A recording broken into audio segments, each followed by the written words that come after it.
ماز تشوف الراجل ده، يا ماز تشوف الراجل ده.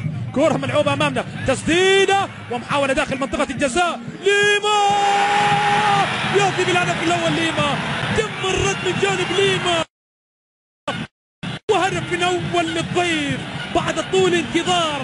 يأتي الهدف الأول لصالح المريخ، وفرحة من الأدرس أتوا بالأقدام، والمنيا كانت 3 نقاط وهدف، وها هو الهدف يأتي أمامنا.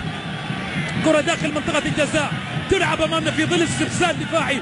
قل يا سلام بالكعب من جانب كلاتشي، قال له دوس على الكلاتشي يا راجل، خدها في المرمى. تعبنا وطال الصبر، طال الصبر، ولكن ياتي الفرج الان من جانب ليما. نتحدث عن الدور الدفاعي، عن الدور الهجومي للمدافعين، وياتي الهدف بيانا بالعمل من مدافع.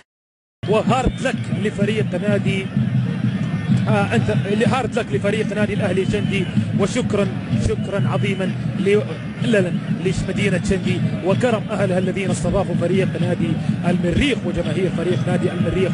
اذا 3 نقاط غاليه للمريخ، وهارد لك لفريق الاهلي شندي.